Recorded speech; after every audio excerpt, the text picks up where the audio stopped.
Nagbulang lang po si Habi ng papaya. Siya po ang nagluluto nito.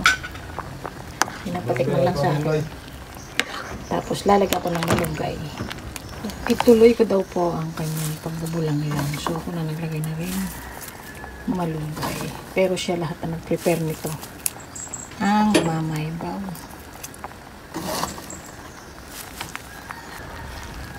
Ayan na po ang bulang lang namin na papaya with malunggay. So dito po ay madaling manguha ng gugulayin basta meron lang kami din sa amin. Yan.